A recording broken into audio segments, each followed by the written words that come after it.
Good morning दोस्तों। हम कल क्लास में अध्ययन कर रहे थे विद्युत धारा के बारे में।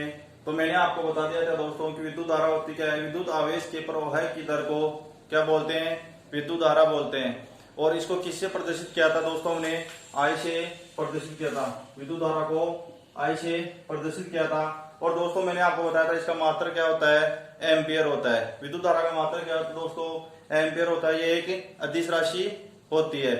अब हम आज बात करेंगे कि चालकों के अंदर विद्युत धारा किनके कारण बहती है, या चालकों में विद्युत धारा का प्रवाह किसके कारण होता है। तो दोस्तों किसके कारण होता है चालकों में विद्युत धारा का प्रवाह? मुक्त इलेक्ट्रॉनों के कारण। किनके कारण दोस्तों? मुक्त इलेक्ट्रॉनों के कारण। तो दोस्तों बात आती है मुक्त इलेक्ट्रॉन क्या होते हैं। मुक्त इलेक्ट्रॉन क्या होते हैं दोस्तों? तो हेडिंग डालूंगा मुक्त इलेक्ट्रॉन।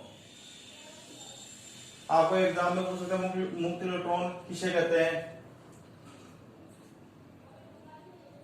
मुक्त इलेक्ट्रॉन किसे कहते हैं? वे इलेक्ट्रॉन जो कक्षा वे इलेक्ट्रॉन जो धातुओं के अंदर वे इलेक्ट्रॉन जो धातुओं के अंदर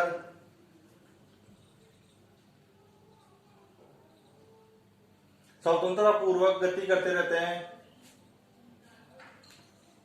वे इलेक्ट्रॉन जो धातुओं के अंदर स्वतंत्रता पूर्वक गति करते रहते हैं, मुक्त इलेक्ट्रॉन कहलाते हैं। क्या कहलाते हैं? मुक्त इलेक्ट्रॉन। अब दोस्तों बात आती है मुक्त इलेक्ट्रॉन का कार्य क्या है।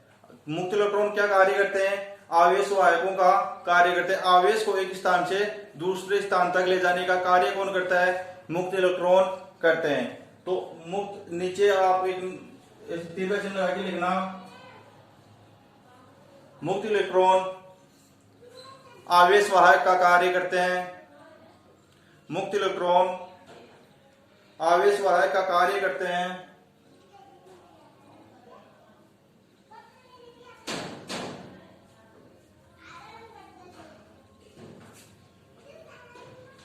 अब दोस्तों धातुओं की चालकता किसके ऊपर निर्भर करती है? धातुओं की चालकता किसके ऊपर निर्भर करती है? तो दोस्तों धातुओं की चालकता भी किसके ऊपर निर्भर करेगी? मुक्त इलेक्ट्रॉनों की संख्या के ऊपर।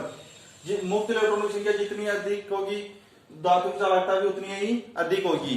मुक्त इलेक्ट्रॉनों की संख्या जितनी अधिक होगी धातु की चालकता भी उतनी ही अधिक होगी। तो धातु की चालकता किसके ऊपर निर्भर करिए दोस्तों? मुक्त इलेक्ट्रॉनों की संख्या के ऊपर। और सबसे अच्छी विद्युत की सुचालक क्या है? सभी धातु विद्युत की सुचालक होते हैं, लेकिन सबसे अच्छी क्या है? चांदी। क्या है? चांदी।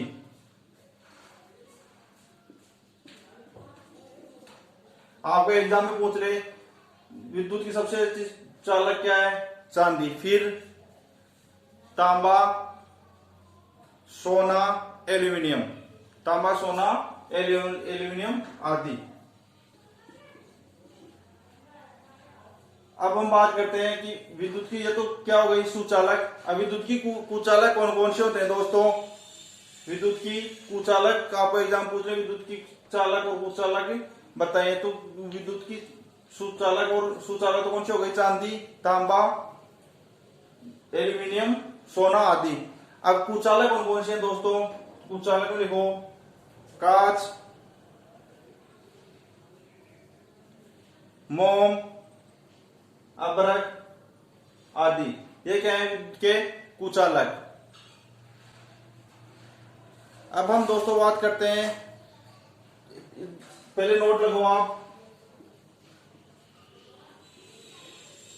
नोट में लिखो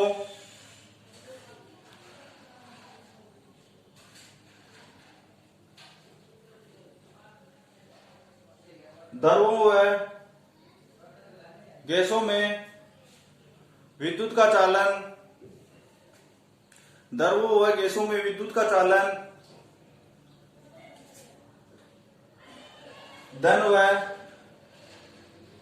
ऋण आयनों के द्वारा होता है। धातुओं में विद्युत का चालन तो किसके कारण हो रहा है दोस्तों? मुक्त इलेक्ट्रॉनों के कारण। अब दर और गैसों में किसके कारण होगा? धन और ऋण आयनों के कारण होगा।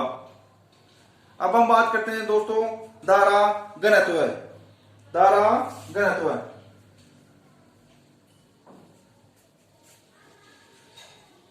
अगला टॉपिक है दोस्तों हमारा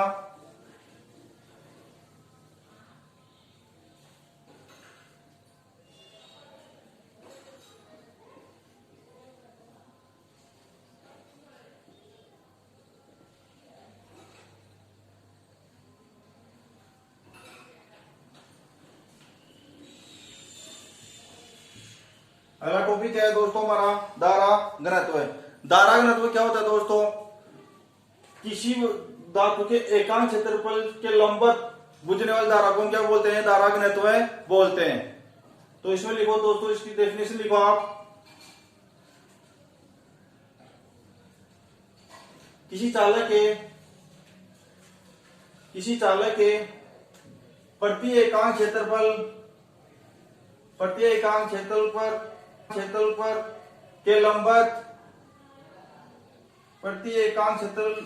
के लंबवत गुजरने वाली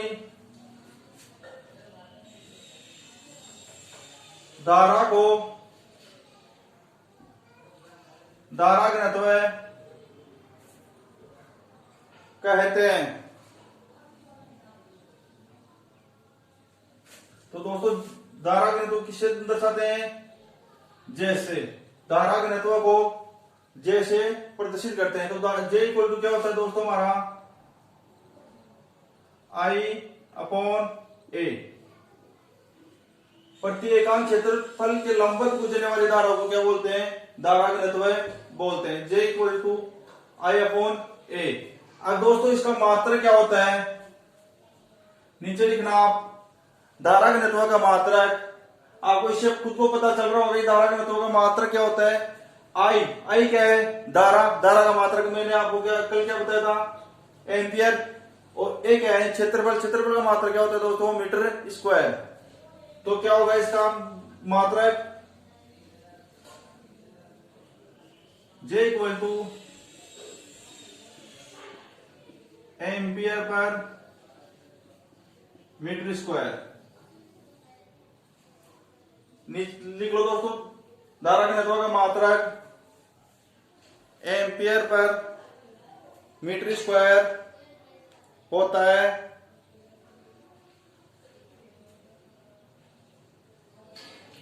अब नीचे लिखना दोस्तों, ये सदिश है या अदिश? धारा घनत्व एक सदिश राशि है। तो नीचे लिखना आप, धारा घनत्व एक सदिश राशि है।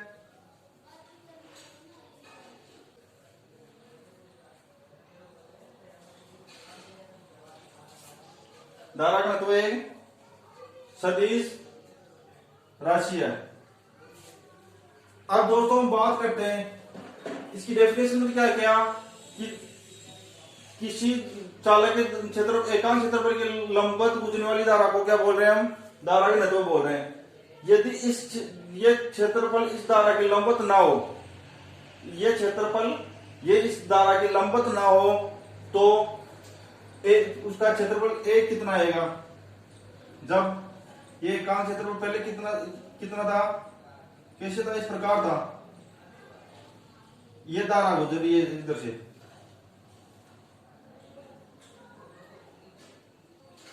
ये क्या गुजरी है? धारा। अब ये एकांक क्षेत्रफल कहां लेते हैं हम? ये है।